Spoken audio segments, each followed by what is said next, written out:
प्रदेश की राजधानी दिल्ली के आईटीओ पर इस वक्त मेरी मौजूदगी है, जहां तक आप नजर दौड़ाएंगे वहां तक पानी ही पानी आपको दिखाई देगा। आपको बताते चले आईटीओ ये वो जगह है जिसको दिल्ली के दिल के तौर पर भी आप जान सकते हैं, क्योंकि मेरे ठीक पीछे अगर आप चलते हुए चले जाएंगे तो यहां से तकरीबन 5 किलोमीटर की दूरी पर संसद भवन है, तो वहीं थोड़े से आगे बढ़ने पर आपको नई दिल्ली रेलवे स्टेशन भी मिल जाएगा। मेरे ठीक सामने आगे की तरफ बढ़ेंगे तो एक तरफ अक्षरधाम में विकास मार्ग लक्ष्मी नगर आ जाएगा, तो वहीं दूसरी तरफ आपको बताते चले सराय काले खां का पूरा इलाका है। लेकिन अगर आईटीओ पर आप देख रहे हैं हमारे दूसरे कैमरे से जिस तरह की तस्वीरें, यहां पर ट्रैफिक को रोक दिया गया है, यानी कि गाड़ियों की आवाजाही के रूट को डाइवर्ट किया गया है। और यहां पर आप देख रहे हैं कि इस तरह से सिर्फ चंद गाड़ियां ही, सिर्फ ऑटो ही चलते हुए नजर आ रहे हैं, या फिर यात्री पैदल आपको यहां पर जाते हुए दिखाई देंगे। लेकिन सवाल यह है, दिल्ली में अगर इस तरह के हालात हैं तो फिर जिम्मेदार कौन है? आपको बताते चले दिल्ली के दर्द पर मरहम लगाने के लिए दिल्ली के सीएम अरविंद केजरीवाल और दिल्ली के एलजी दोनों एक साथ सामने आए, मीडिया कैमरे पर बातचीत भी की, हालात का जायजा भी लिया। लेकिन ब्लेम गेम की सियासत यहां पर भी शुरू हो गई। एक तरफ यहां पर आपको बताते चले आप नालों में जो रेगुलेटर लगाया जाता है उसके खराब होने की वजह से नालों का पानी अब सीधे यमुना में मिल रहा है, जिससे हालात बद से बदतर होते हुए चले जा रहे हैं। आईटीओ पर इस तरह की तस्वीरें इसके पहले कभी भी आपने नहीं देखी होंगी, क्योंकि यहां पर अगर इतना पानी भरा हुआ है उसकी निकासी की कोई व्यवस्था उस वक्त भी नहीं की जा रही है जब बारिश राजधानी दिल्ली में नहीं हो रही है। तो सवाल पूछे जाएंगे कि इस तरह के हालात अगर बन गए हैं तो ब्लेम गेम की सियासत को दूर करने का क्या वक्त नहीं आ गया है? उसके बावजूद सियासतदान मानने को तैयार क्यों नहीं होते? सवाल ये भी पूछे जाएंगे कि राजधानी दिल्ली में अगर साल 2019 की बात करें 8.25 लाख क्यूसेक से ज्यादा पानी हरियाणा के हथनीकुंड बैराज से छोड़ा गया था, उस वक्त भी इस तरह के हालात नहीं थे, तो आज इस तरह के मौजूदा वक्त में हालात कैसे पैदा हो गए हैं? कई ऐसे सवाल हैं जिसको लेकर दंगल में हम चर्चा करेंगे। दिल्ली वालों की जुबान से सवाल ये भी पूछे जा रहे हैं कि 22 किलोमीटर के दायरे पर ही अगर 25 से ज्यादा फ्लाईओवर और खंभों का निर्माण करके यमुना के रुख को राजधानी दिल्ली के अलग अलग हिस्सों की तरफ मोड़ दिया जाएगा तो इसके लिए जवाबदेही तय करके सजा भी सुनिश्चित की जानी चाहिए। कई ऐसे मुद्दे हैं जिसको लेकर बड़ी चर्चा करने वाले हैं सीधे इसी राजधानी दिल्ली की आईटीओ से। लेकिन उसके पहले ब्लेम गेम की सियासत कैसे शुरू हुई, राजधानी दिल्ली तीसरे दिन भी आज किस तरह से अपने दर्द से करा रही है, उसको बताती हुई हमारी ये रिपोर्ट देखिए।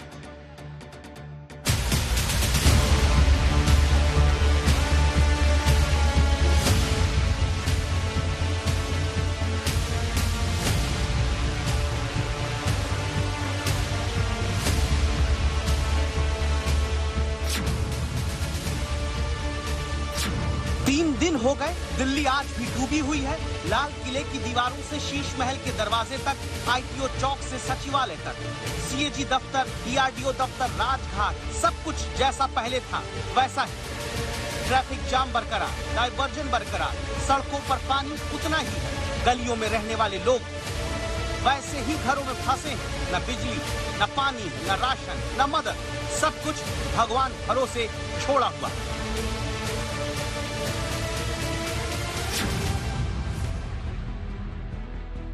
यमुना की बाढ़ में दिल्ली डूबी तो हुकूमत यमुना भरोसे बैठ गई। यमुना का पानी उतरेगा तो बाढ़ उतरेगी। यमुना उतरने लगी। 13 जुलाई की रात 208.66 मीटर का रिकॉर्ड दर्ज करके यमुना की धारा उतरती दिख रही, लेकिन सियासत की धारा चढ़ रही है। बड़े दुर्लभ मुहूर्त में दिल्ली के लेफ्टिनेंट गवर्नर और मुख्यमंत्री एक साथ सड़क पर नजर आए, लेकिन सियासत से लाचार। मौका देखकर मीडिया के सामने ही गुत्थम गुत्था हो गए। भाई ये तो आपातकाल है, ये तो जीने मरने का सवाल है। ये पानी तो सुप्रीम कोर्ट जा रहा है।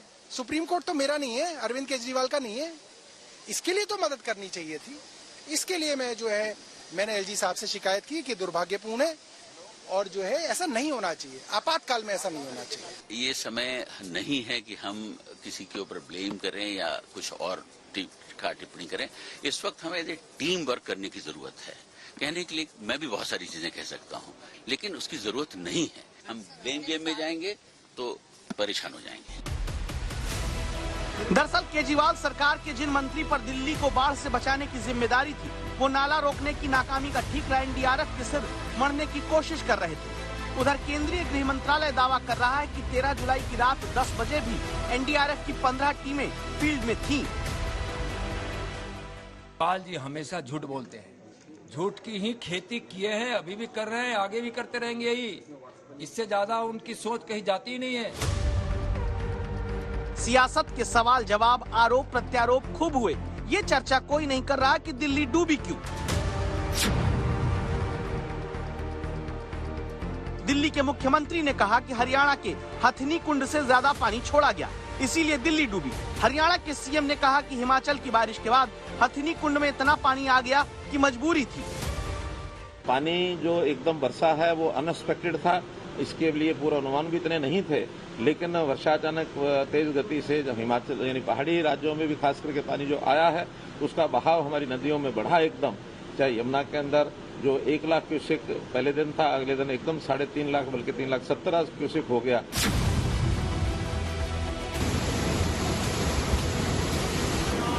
मतलब ये कि हिमाचल में जो बारिश हुई उससे हथनी कुंड में करीब 4 गुना अधिक पानी पहुंचने लगा।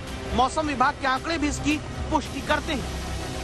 इन आंकड़ों को देखिए, पिछले हफ्ते हिमाचल प्रदेश के 12 जिलों में जितनी बारिश अमूमन होती है उसके मुकाबले बिलासपुर में 4 गुना से ज्यादा, कुल्लू में 5 गुना से अधिक, शिमला से सोलन तक में करीब 5 गुना ज्यादा बारिश हुई। औसतन 12 जिलों में 3 गुना से अधिक बारिश हो गई। मतलब ये कि आपदा तो कुदरती थी, एकदम से कंट्रोल करना कठिन था, लेकिन दिल्ली के डूबने की बस यही वजह नहीं थी। आंकड़े बताते हैं कि हथनी कुंड से 2013 में यमुना में 8.06 लाख क्यूसेक पानी छोड़ा गया था। दिल्ली तब भी इतनी नहीं डूबी। हथनी कुंड से 2019 में यमुना में 8.28 लाख क्यूसेक तक पानी छोड़ा गया। दिल्ली तब भी नहीं डूबी थी, लेकिन इस बार हथनी कुंड से अधिकतम 3.59 लाख क्यूसेक पानी क्या छोड़ा गया, दिल्ली डूबने लगी। ऐसा क्यों हुआ? इसका जवाब दिल्ली और देश के हुक्मरानों को तलाशना होगा, बताना होगा। जानकार यही मानते हैं कि इस बार जो दिल्ली डूबी उसकी कुछ बड़ी वजहें हैं, जैसे दिल्ली में यमुना के बहाव क्षेत्र में ठोस कचरा डंपिंग कर अवरोध पैदा किया गया।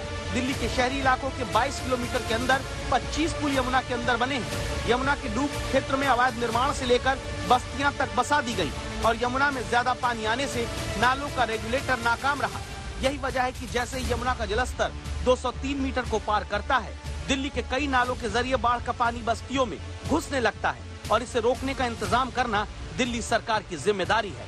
जानकार कहते हैं कि दिल्ली को अगर ऐसी बाढ़ से बचाना है तो दिल्ली में ऊपर की ओर यमुना के पानी के लिए स्टोरेज डैम बनाना होगा। दिल्ली के बड़े नालों को रेगुलेटर से बंद करना होगा जिनसे बाढ़ का पानी शहर में घुसता है। यमुना में बाढ़ की हालत में आए पानी के लिए शहर के ऊपर ही रिटेंशन बेसिन बनाना होगा।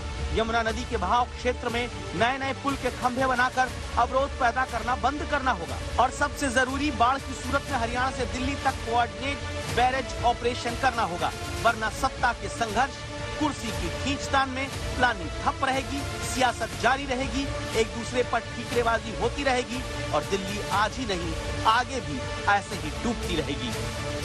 आज तक ब्यूरो।